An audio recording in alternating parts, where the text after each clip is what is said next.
Here's a typical bunch of kids getting some good, healthy outdoor exercise while at school. But what will these kids do for fun when they get home this afternoon? Odds are they'll go inside to play with one of these things, a Nintendo Game Boy or an NEC Turbo Express. It's hard to find a 10-year-old boy who doesn't love to play video games. Today we'll take a look at the fascination and the technology of computer games on this edition of the Computer Chronicles.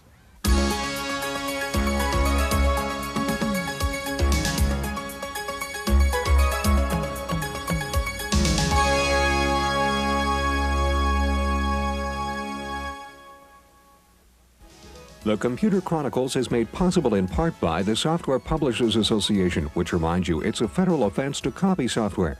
The SPA provides information on how to stay software legal. Funding is also provided by PC Connection and Mac Connection, and by Byte Magazine and Bix.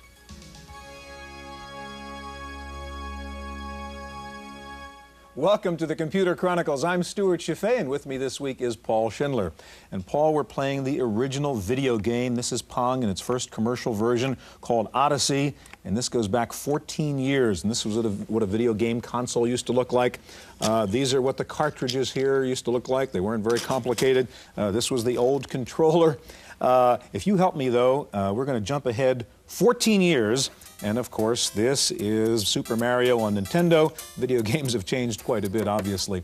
The question when we talk about computer games and video games, I think for parents, Paul, is their concern that kids are addicted to this. What is your view? Is this a bad thing for kids to be playing this, or is there a good side to it?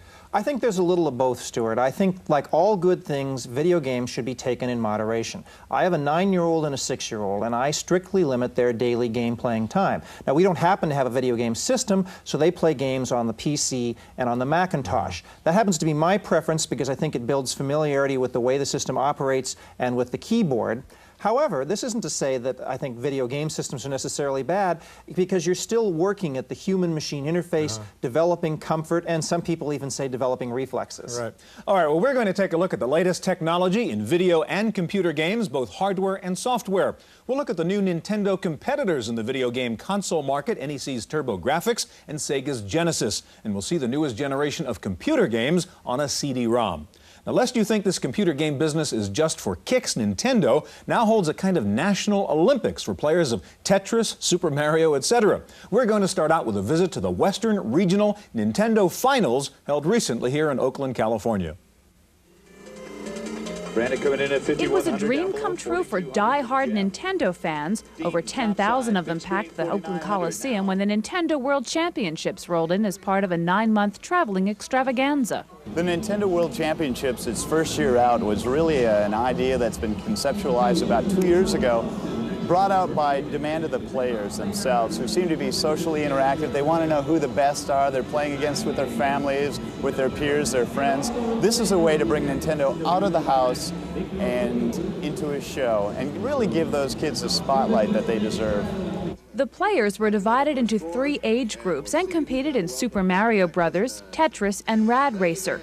The winner with the highest combined score earned a spot in the finals in Hollywood and perhaps a shot at electronic stardom. The 3-day event also featured a power walk that highlighted brand new Nintendo games not yet on the market. Game counselors were also on hand to give tips to kids on improving their game skills. Such innovative marketing has helped keep Nintendo on top. The keys of the success to Nintendo is the fact that they're always ahead of the market. In other words, they're always introducing new games from some of the hottest movies, some of the latest trends. They're always keeping one step ahead of everybody.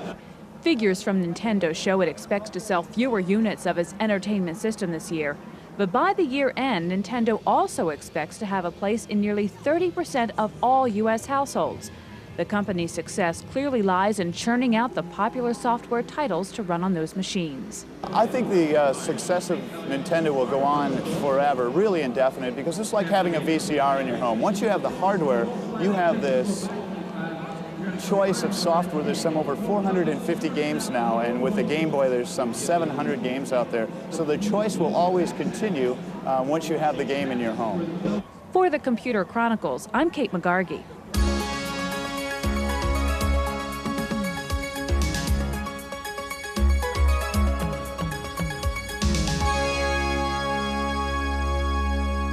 Computer games can be educational, and one good example is the newest game from Maxis called Sim Earth. And here to demonstrate the game is designer Fred Haslam.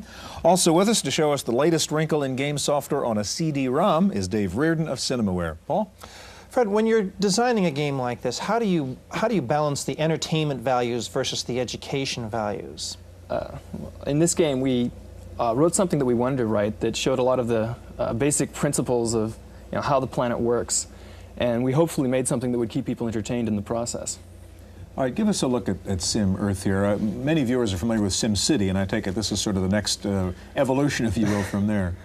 Yeah, in some ways it is. It has the same basic idea of a game without goals, a game that you can pick your own directions. Briefly, this is the planet evolving and developing from its first molten core stage. Not necessarily the planet Earth. No, not necessarily planet Earth. Although that is an option, a scenario you can play. So you can basically play this game from the creation of the planet, if you will, yes, up until modern times. Exactly. Okay. Now, eventually oceans would form on that, and then life would appear. And this is the same planet a little bit later, in the middle of the evolutionary stage. And here's a representation of all the various vegetation on the planet. Here's a representation of all the animals. And we can jump in briefly over here and look at some of the different species that have evolved. And we use a pretty standard evolutionary chart, what creatures come from what. Dinosaurs come from reptiles, birds come from dinosaurs. Okay, as you move ahead, I take it at any stage, I mean, as player, you can mess around with the variables and change things and so on. Yes, you can. You can directly interact with the planet. You could, for example, drop a meteor on something. Or put in a rainforest somewhere. Yeah, I take it you deal with some of the current environmental issues here? Yes, we do. Some of them, not all of them. So when you put in a rainforest, then the planet itself and the life interact with that, and it either grows or shrinks depending on what would actually happen under those circumstances. That's right. Now, to look over here and find where the cities are located. Oh, there they are. And on this demonstration planet, it turns out people weren't the winners, is that right? Yes, that's right. The reptiles became intelligent in this one. One of the fun alternatives to try and do is to try and pick a class of animal and make that the intelligent life. Insects, for example, is a very good one to try for. Now, this planet is developed using only bio, solar, and hydro energy, has never touched fossil fuels. And I'm going to give them free rein to use that right now. And show you. And guess what'll happen? And show you kind of what happens to the planet. So we're ticking off geologic time here now on a planet that just started using fossil fuels. Right. Actually, we're up to the point where we're going in tenths of years. And you can see the atmospheric temperature. And as you watch, it'll slowly increase. And this will have a dramatic effect on the vegetation. The yellow is desert. Yeah, a little greenhouse, a little desert. Yes, and the desert will start to grow. As I said, games can be educational. We want to turn over to David now and take a look at what your newest thing from Cinemaware and explain what the hardware is so we know what we're looking at. Well, we're looking at a standard PC with a CD-ROM drive attached to it. Now, this can either be a standalone CD-ROM drive or in some of the new computers that actually include the drive. Okay, let's take a look at the game you're going to show us here. Okay, the first thing we're going to see here is the title screen. This is Defender of the Crown. This is our Robin Hood story. Right. Cinemaware basically takes our favorite movies and makes interactive versions out of them. In this particular one, you're trying to become the King of England. Okay. Now, the thing that you'll see first is, and hear first really, is that this is a full orchestral score coming off of the CD-ROM. We went back and actually orchestrated the whole thing for this version, and the music is quite spectacular. I'll just click through this quickly now. Now, you get to choose to be one of these 4 knights, if I can get the mouse up here. And then he will respond. With sword and lance shall bring the Norman dogs to heel. That's also coming off the CD-ROM too. You get the voice of the character, which is really key to making it movie-like. Now here's a little storytelling. Forest, you were greeted by your old friend Robin of Locksley. Many years have passed since you served with Robin. So there's our friend Robin, and he will come to our aid 3 times in our search to become the king. Now you can form alliances and you can attack other castles and so on. What about the action part here? Well, we're going to get to that right here. Guys? Sure. Okay. Now here's the map of England. You see the existing castles. You also see your resources. And then I'm going to have some options here. Now you can see I can hold a tournament, go raiding, and so on. So I think the first thing I'll do is I'll gather everybody and hold a tournament here. So Are you picking up some of the video from the CD-ROM as well? Well, all the computer code is on the CD-ROM, that's see. correct. Yeah, so we have better animations like this. And then you'll see the trumpeteers come in here with a big fanfare. And I'm just going to click through this so that we can get to the thing. Now here we are, Wolfric is a decent jouster. And we're going to pick an opponent. The tournament begins. Again, the animation is a lot better than we can do because we just have more space on the disc. I'm going to pick Edmund here, and we're jousting for land instead of, or for fame rather than instead of land. And now you're going to see the movie shot of him riding out. This is us. Little establishing shot. Yeah, there. little establishing shot. And then we're going to cut to the player's point of view on the horse for the actual joust. Now, see, I have control of the lance here. That's your mouse and movement. that's my mouse movement, and he's. Yeah. Oh, I think he got me. I think it does look like you missed him. I'm toast. Yeah. And then you'll hear a little audio feedback here about how you did. Thus ends your day in the lists of Ashby. You were not champion, but your deeds will be remembered. Leaving for home, you vow to bring glory to your name. That's great. So that's Defender of the Crown CD-ROM version. That's correct. All right. Well, there's no question that kids are fascinated by video games and computer games, but why? Well, we went to a video game arcade to find out. The road to success is a bumpy ride fraught with complicated twists and turns. But ask any of the kids here why they play, and the answer they give is simple. It's pretty fun. It's kind of hard, though. I just like playing in school. It's fun, like, because you're like playing basketball and you can punch each other and everything. This video game arcade in Mountain View, California is typical of those scattered around the country. Children pile in shortly after noon on weekends to match wits with an electronic bad guy. For about 75 cents, they shoot, punch, and hammer their way to victory. The store manager says it's a way for the youngsters to unwind. The adult goes out, he socializes, he relaxes with his friends. When they come here after school, relieves tension, and they're able to have fun. The child needs a place to vent frustration, and it's better to vent the frustration playing one of these games than to go out and vent the frustration on a pier and end up maybe in trouble with the local authorities, and that we don't want. This arcade boasts about 60 game consoles, and it rakes in over 2,000 tokens every week. That's 25 cents per token, but not all of that money comes from the kids. The kids come here and they can do practically anything, and I'm a grown man and I can't do this. And it frustrates me, but it's a lot of fun, you know. The arcade occasionally uses gimmicks like a birthday or retirement party to pull in customers. But what could be the real reason they come to play video games at an arcade? I'm kind of bored of my Nintendo. For the Computer Chronicles, I'm Kate McGargy.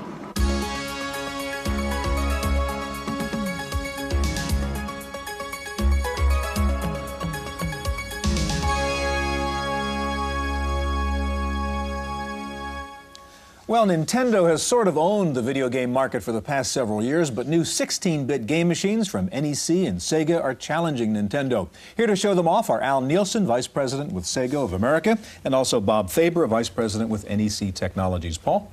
Al, help us understand the differentiation between these game systems and the same games played on PCs. What are the relative advantages of playing a game on a game system? Well, the important thing is that the game systems really are optimized. We've built the graphic chips to really work well with games in terms of moving objects quickly around on the screen, really increasing the resolution of what you can do, the mixing of colors, really putting them all together on a more optimized basis. So you're throwing all the processing power into doing one particular task. All right, speaking of which, you've got a couple games up there on your Genesis machine, and I guess what our viewers are interested in is how this is really better than what they've seen before. So if you can sort of focus on that as you run through a couple of games. Well, the first game I have here is Michael Jackson's Moonwalker, which was actually designed by Michael himself.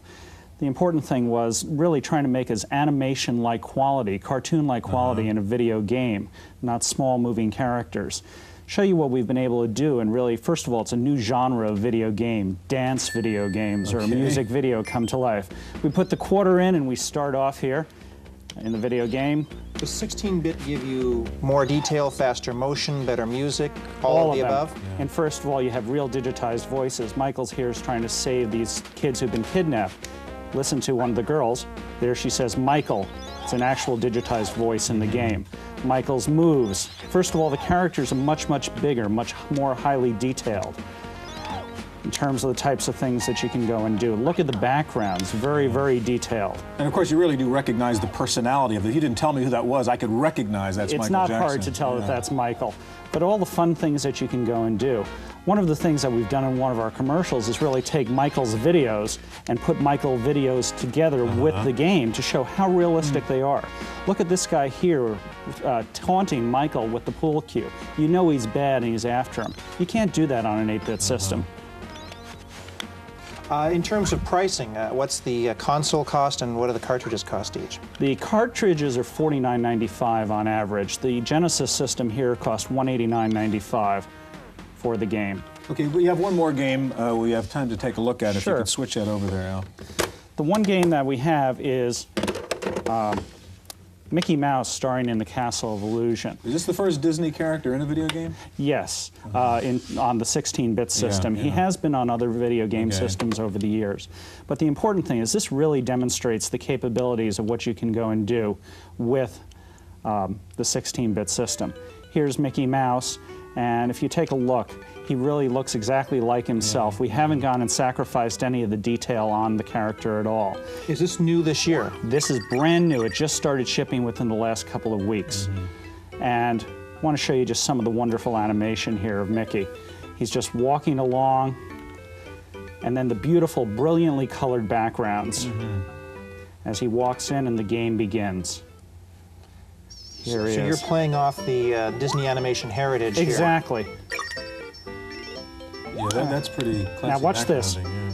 There he is, and he's just, waiting for it. One of his old moves from the cartoon. Yeah, Exactly. yeah. Now, he's pretty close to the edge there. Let's see, he might have a little problem. Uh-oh! Oh, look at the emotions on his face. Yes. That's what's really making the difference between this generation of video game system and the generation... Yeah, and the relative depth of that background, too.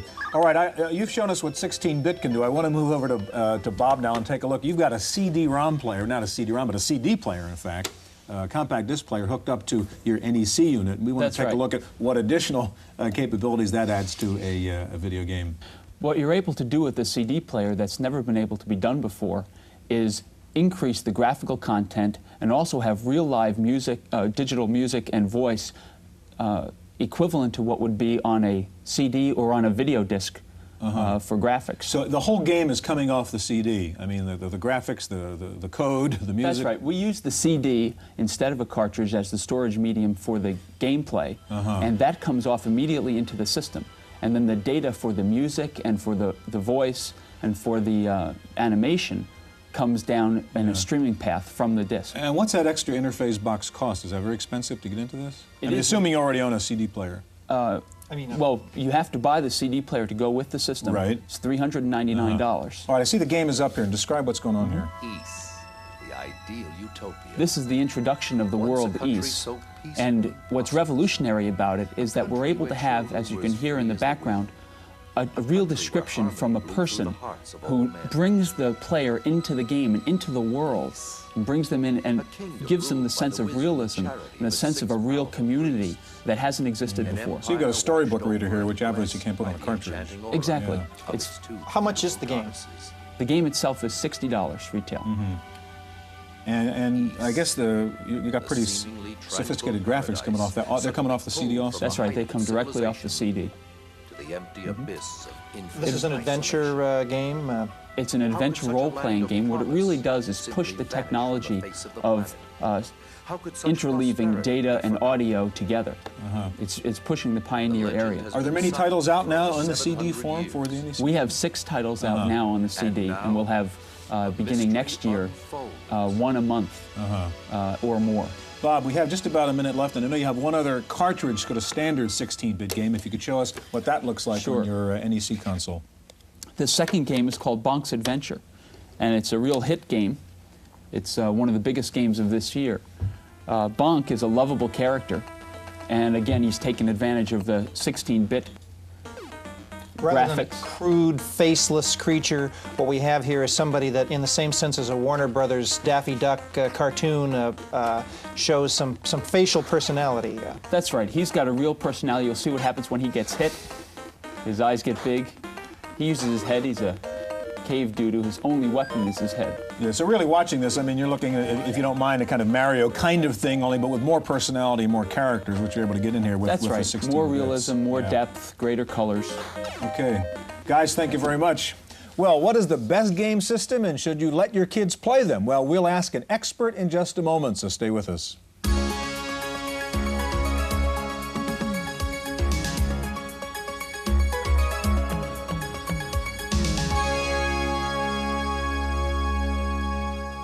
Joining us now is Russell De Maria, video game analyst and expert and author, as we can see, of 4 books on video games. Welcome, Paul. What is the difference, in your opinion, between the PC platform and the video game cartridge platform? Which is better?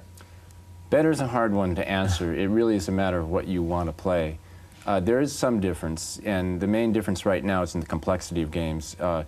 I think you've seen something with Sim Earth. That will be on some video game consoles eventually, but right now you tend to see more of the shooting games, the action games, and some role-playing, which is starting to get very complex on the video game consoles. Differences are not so great. Looking at the video game console part of it, I mean, every parent's running into that store now with the kid trying to figure, well, I don't know, from Nintendo and TurboGrafx and Sega and all this stuff. How does a consumer make a decision? I mean, what's the right kind of game environment to get into? Can you answer that? It's a hard one to answer because there's a lot of technological differences between the games. But one of the things that I always tell people is look at the games themselves. If something excites you, that's probably the system you want to get. And you may have to make some choices because there will be exciting games on all systems. It's the same old computer story. Start with the software and get the hardware that'll support that. Exactly the same principle. Yeah. Well, I'd like to get to the question that Paul and I started out with at the very beginning, because the concern is about the video games and almost addiction, as you know, that young kids and certainly boys have for playing a lot of these video games and computer games. Is it bad? Is it good? What should a parent do where you got a kid who just won't stop playing the games? My feeling is that the sense of addiction, which is really more of an obsession, is something that comes from environment and from a lack of communication. I really like to see parents actually talk to their children and say, what are you doing here? And you'll be amazed to find out that children will say, oh, I'm doing this and that and the other. They'll find out there's a lot of procedural thinking going on, even in action games. And the more you're interested, the less of an issue it becomes. We all know that children make issues out of things that we object to.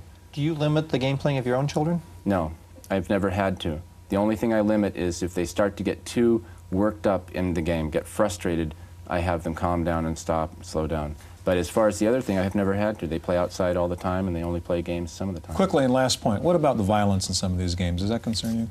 It does concern me a little bit. I see games as a platform to the future with simulations and learning, and I think we're going to have to deal with what people want. Violence seems to be part of it right now, but I think it's leading to much greater things. Russell, thanks very much. That's our look at video games and computer games. Stay tuned now for this week's Computer News.